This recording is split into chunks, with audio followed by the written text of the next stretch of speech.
ওসমান হাদির নামে যে ব্যক্তির হত্যা মামলার আসামি আমাকে করা হয়েছে, আসলে আমি এই মামলার সাথে এই ওসমান হাদির যে হত্যা, এই হত্যার সাথে আমি কোনোভাবে প্রত্যক্ষ বা পরোক্ষভাবে জড়িত না।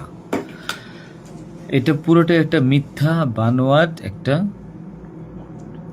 নিউজ বা যেটাই বলেন আসামি আমাকে করা হয়েছে। করার পিছনে বেশ কিছু কারণ আছে, কারণ আমি তার প্রচারণায় ছিলাম। আমি তার অফিস বলেন, আড্ডাখানা বলেন, যেটাই বলেন আমি সেখানে ছিলাম।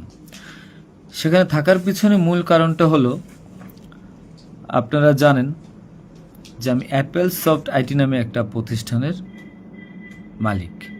বিগত 10-12 বছর ধরে এই প্রতিষ্ঠান আমি চালাচ্ছি। এই প্রতিষ্ঠান থেকে আমি প্রায় 20-30 কোটি টাকার কাজ করেছি, উইদাউট তদবির, সুপারিশ ছাড়াই। কারণ আমি ব্যাটল অফ 71-এর প্রতিষ্ঠাতা। ব্যাটল অফ 71-এর মতো একটি গেম বানিয়ে আমি বাংলাদেশে জাতীয় পুরস্কারও পেয়েছি। আমি সফটওয়্যার ইঞ্জিনিয়ার, আমি এমবিএও করেছি। এখন কথা হচ্ছে সেটা না, কথা হচ্ছে যে আমি সেখানে কেন গেলাম। সরকার পতনের পর আমার ব্যবসা প্রতিষ্ঠানে অনেক লস হয়, যেখানে আমি ঋণগ্রস্ত হয়ে যাই। তো আমি কিছু কাজ, নতুন কাজ, আইটির কাজ জমা দিয়েছি। তো আমি তাদেরকে জমা দেওয়ার পর আমি দেখলাম যে তদবির সুপারিশ এখন দরকার হবে, কারণ যেহেতু আমার ব্যক্তিগত প্রোফাইলে এখন কোনো কাজ হচ্ছে না। তো আমি ওসমান হাদির ওখানে যাই, তার সাথে কথা বলি। বলার পর সে আমাকে আশ্বস্ত করে বলে যে সে আমাকে কাজ পাইয়ে দিবে। এই বাবদ সে 5 লাখ টাকাও চায়। আমি 5 লাখ টাকা দিই তাকে। নগদ চেয়েছিল, আমি নগদই দিয়ে দিয়েছি। দেওয়ার পর সে আমাকে বললো, ভাই আপনি অ্যাজ এ ডোনার হিসাবে আপনি আমার যেই প্রোগ্রামগুলো হয় নির্বাচনী প্রচারণা, একটা অফিস দিয়েন, বা প্রচারণে মাঝে মধ্যে একটু ছেলে পেলেরে হাদিয়ে দিয়েন। তো সে হাদিয়েই বলে আসলে বেসিক্যালি। তো আমি এরপরে শুক্রবার আমাকে আসতে বলে, আমি প্রথম শুক্রবার তার সাথে যাই, প্রচারণা করি। সেই সুবাদে আমি আমার 2টা ছোটো ভাই নিয়ে গিয়েছিলাম, যারা এলাকার লোকাল। তো এখন তাদেরকে হয়তো আসামি করা হচ্ছে, আমি জানি না। তারা কিছুই জানে না, যেমন আমি জানি না, তারাও জানে না। তো তারপর তাকে আমি 5,000 টাকা দিই। তার সাথে যে ছেলেটা আছে জাবের, তাকে জিজ্ঞাসা করলে জানতে পারবেন, সবার সামনে আমি দিয়েছি, এবং হাদিয়া হিসেবে সে খুব হাসি মুখে এটা গ্রহণ করেছিল। তারপর ওই দিনের খাওয়া দাওয়া শেষ, প্রোগ্রাম শেষ, আমরা চলে আসি। এরপর আমি আমার ব্যক্তিগত কাজে, নানা কাজে ব্যস্ত ছিলাম। হাদি একদিন ফোন দিয়ে আমাকে বলে, ভাই 16ই ডিসেম্বর আসছে, আপনার সাথে কিছু কথা আছে, আপনি আসেন। তার হোয়াটসঅ্যাপ মেসেজটা চেক করে দেখলে জানতে পারবেন। আমি কিন্তু তার নেক্সট শুক্রবার দিন, মানে আমি বৃহস্পতিবার দিন আমি কিন্তু যাইনি। সে আমাকে ফোন দিয়ে নিয়েছিল যে আপনি আসেন, এসে আপনি দেখেন যে আপনার সাথে কিছু কথা আছে, আপনার কাজটার বিষয়ে কিছু কিছু কথা আছে, আর আমাদের 16ই ডিসেম্বর প্রোগ্রামে আপনি একটু হেল্প লাগবে। তো আমি যাই। সাথে আমার বেসিক্যালি আমি বাইক চালাতে পারি না, সেজন্য আমার যে বাইক, সেই বাইকের একজন চালক ছিল, ওটা আমার খুব ক্লোজ ছোট ভাই, আমার খুব স্নেহের, আলমগীর। এবং তাকে নিয়ে যাই সাথে করে। যাওয়ার পরে তার সাথে আমি, পতাকা হবে 35 ইঞ্চি, 40 ইঞ্চি, 18 ইঞ্চি, এগুলো জাবেরকে জিজ্ঞাসা করলে পাবেন, তার সাথের লোক, তাদের সবাই যারা ছিল ওই সিসি ক্যামেরা যাদেরকে যাচ্ছেন সবাইকে জিজ্ঞাসা করতে পারেন। এবং তাকে 250 গেঞ্জি বানিয়ে দিতে হবে, এই জন্য কত টাকা লাগবে ডিটেল।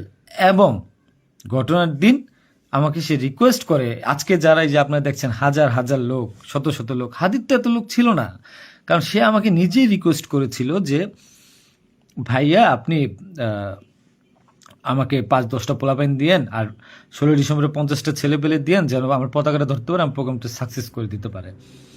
তো দেখেন, তো ওই জায়গায় আমি তাকে আশ্বস্ত করি, ঠিক আছে আমি চেষ্টা করব। তো পরের দিন আমি যাই। পরের দিন আর মাঝখানে একটা কথা বলি, আমার এর পরের দিনই দুবাই যাওয়ার কথা ছিল, যেহেতু আমার দুবাইয়ের মাল্টিপল গোল্ডেন ভিসা আছে। আমি এর আগেও দুবাই গিয়েছিলাম। তো আমার একটা কাজে দুবাইয়ের কিছু প্রোডাক্ট কেনার কথা ছিল। তো আমার টিকিটটা আমি ওই দিন ক্যান্সেল করাই, যেহেতু সে রিকোয়েস্ট করেছে, পিছায় দিই। তো সেই বাবদে যেহেতু 10টা বাজে প্রোগ্রাম, তো আমি ভোরবেলায় বের হই। আলমগীর আমার বাসায় ছিল, আর আমার ওয়াইফ, বাচ্চা যেহেতু নরসিংদীতে থাকে, 5ই আগস্টের পর তারা ওখানে সেটেল করে দিয়েছিলাম। তো থাকার পর সুবাদে আমি আমার বোনের বাসায় উঠেছিলাম। আমি কিন্তু অন্য কোথাও যাইনি। বোনের বাসায় উঠেছিলাম ওদিন রাতে।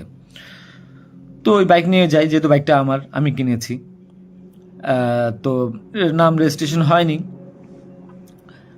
তো আলমগীর বাইকটা চালায় আলমগীর নিয়ে যায়। তো ভোরবেলা আমরা একটা উবার ডাকি। উবার ডেকে আমরা একটা রিসোর্টে যাই, এটাও সত্য। ওই রিসোর্টে যে মেয়েটা ছিল, ওই মেয়েটা বেসিক্যালি আলমগীরের গার্লফ্রেন্ড। কারণ আলমগীর আমি দুবাই চলে যাওয়ার পর সে যেহেতু এলাকায় থাকতে পারছিল না, তার একটু বাইরে থাকতে হবে। তো মেয়েটা তার কাছে একটা হেল্প চায় বাসা ভাড়ার জন্য। তো আলমগীর তার গার্লফ্রেন্ডকে হেল্প করার জন্য বলে, ঠিক আছে তুমি আজকে দেখা করো, আজকে আমাদের অনেক কাজ, তোমার সাথে আমি পরে দেখা করতে পারবো না। তো আলমগীরের সাথে আমি যাই। যাওয়ার পর 8টা-9টার দিকে আমি আবার চলে আসি, কারণ আমার এই টিকিটটা ক্যান্সেল করতে হবে। আবার হাদির প্রোগ্রামে যেতে হবে, ছেলে পেলেও নিয়ে যেতে হবে। তো আমি প্রিপারেশন নিয়ে সকালবেলা চলে আসি। আসার পর এখানে যে মেয়েটার গার্লফ্রেন্ড বানানো, মিথ্যা বানোয়াট একটা প্রচারণা, মানে এর চেয়ে লেম জঘন্য কোনো কিছু হইতে পারে না এই দেশে। মানে আমাকে আসামি করেছেন, ভালো কথা করেন, কিন্তু এইরকম মিথ্যা মানুষের কলঙ্ক দেওয়ার কোনো মানে নেই। সতরা জানেন ওই মেয়েটা গরিব একটা মেয়ে, মেয়েটাকে ফাঁসাচ্ছেন, মেয়েটাকে দিয়ে যা মন চায় তাই বলান। এখন কথা হলো যে আমি প্রোগ্রাম করেছি হাদিকে, যে ওই দিন কথা বলেছি, এবং ওই দিন আমি তাকে আবার 10,000 টাকা দিয়েছি, পোলাপানকে খাওয়াই দিয়েন। আমি আমার বাইক নিয়ে যাই, কে বা কারা এই হত্যাকাণ্ড ঘটেছে আমি জানি না। আমি 10 মিনিট আগে তার কাছ থেকে বিদায় নিয়ে চলে আসি। আসার পর আমি বাসায় আসি, যেহেতু আমি যাব দুবাই, আমি টিকিট ক্যান্সেল করেছি। আপনারা দুবাইয়ের টিকিটগুলো দেখতে পারেন। আমি একটু দেখাই একটা জিনিস আপনাদেরকে। এই যে দেখেন আমার দুবাইয়ের মাল্টিপল ভিসা। 1 মিনিট।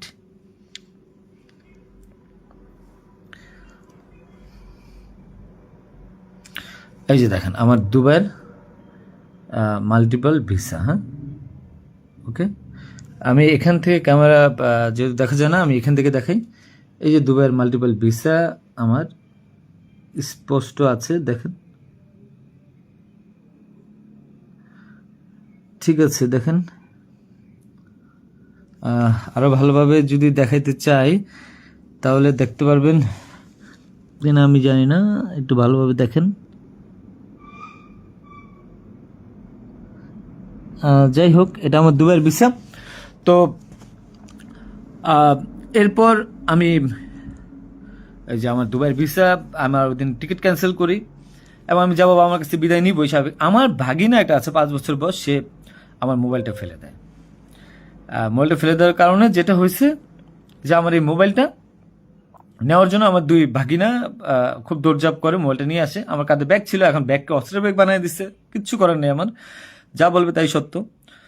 আর আমার বাইকের নাম্বার প্লেট চেঞ্জ করে নাম্বার ম্যানহোল থেকে উদ্ধার করা, আমার বাবার 2বার ব্রেন স্ট্রোক করছে, তাকে দিয়ে উদ্ধার করানো, এটা কোন নাটক আমি জানি না। তো তারপর এই তো বাইক উদ্ধার দেখলাম, এগুলা দেখলাম। এরপর আমি বিদায় নিয়ে চলে আসি।